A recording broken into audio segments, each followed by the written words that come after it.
তো সকাল সকাল বন্ধুরা দেখো উঠে পড়েছি কিন্তু অনেকক্ষণ, আর এখন বাজে 9টার মতন। ছেলে দেখো বসে পড়েছে পড়তে, আর ওর জন্য দেখো করে নিয়ে এসছি একটু চা। তো চাটা খাক, আমিও খাবো, আমারটাও রয়েছে।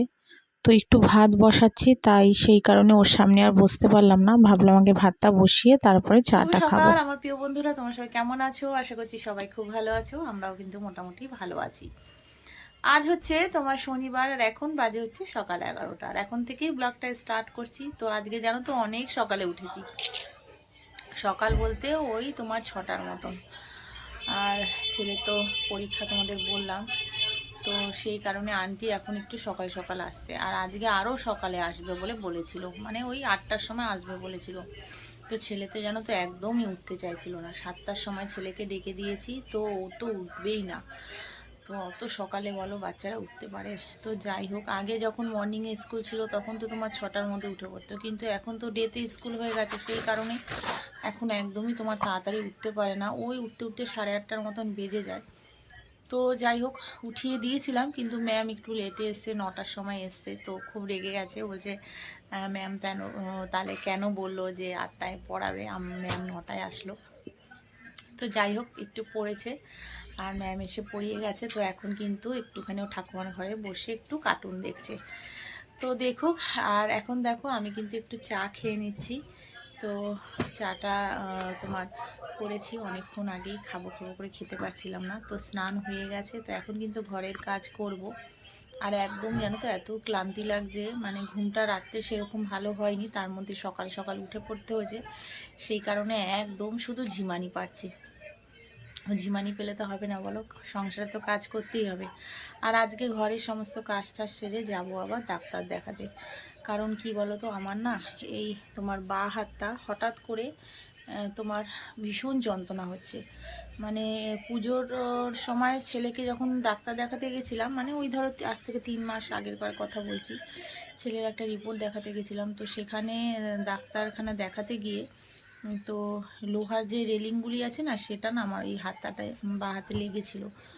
তো তখন তো অত বুঝতে পারিনি ব্যথা, কিন্তু এখন এই 2-3 সপ্তাহ ধরে এত ব্যথা হচ্ছে। তো দেখিয়েছি, এর আগে একটা ডাক্তার দেখিয়েছি, তো ওষুধ খেয়ে কিছুই কমেনি। তো এখন আবার তোমার বিকেলের দিকে আরেকটা ডাক্তার দেখাতে যাব।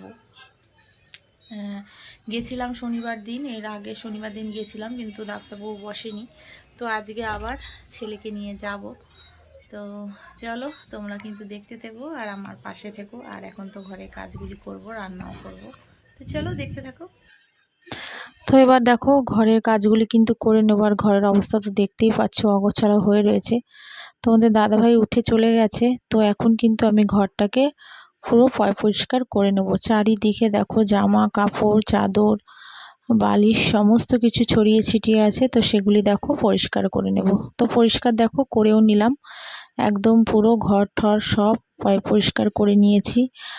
আর ঘরের সমস্ত যা কাজ ছিল সেগুলি করে নিয়েছি, সেগুলি আর তোমাদের সঙ্গে শেয়ার করিনি, কারণ অনেকটা বড় ব্লগ হয়ে যাবে।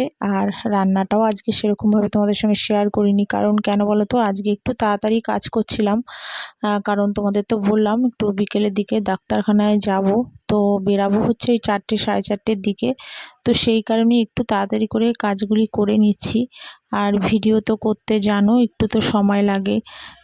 তো সেই কারণে সব কিছু তোমাদের সাথে শেয়ার করতে পারলাম না। তো পুরো কাজ কমপ্লিট করেই তারপরেই কিন্তু তোমাদের সঙ্গে শেয়ার করেছি। তো এবার রান্নাটাও কিন্তু করে নেব, রান্নাটাও পুরো কমপ্লিট করে নিয়ে তোমাদের সঙ্গে শেয়ার করছি। কারণ 4টের মধ্যে ওখানে আমাদের যেতে হবে, তো সেই কারণে একটু তাড়াতাড়ি বেরিয়ে যাব। তো এদিকে দেখো রান্নাবান্নাও কিন্তু পুরো কমপ্লিট করে নিয়েছি। তো কি কি করলাম আজকে দেখে নাও একটু। তো ভাত, আর এটা হচ্ছে তোমার বিউলির ডাল, এটা শাশুড়ি করেছে। আর এই দেখো শুক্তো করেছিলাম আমি বড়ি দিয়ে, আলু পেঁপে তারপরে তোমার উচ্ছে, তো সমস্ত সবজি যেগুলি তোমার শুক্তোতে লাগে সেগুলি দিয়ে করেছি, 1 বাটি হয়েছে। আর এটা হচ্ছে ফুলকপি আলুর তরকারিটাও শাশুড়ি করেছে, চাটনিটাও শাশুড়ি করেছে। আর আমি এদিকে দেখো বেগুনগুলিও ভেজেছি আর শুক্তো করেছি।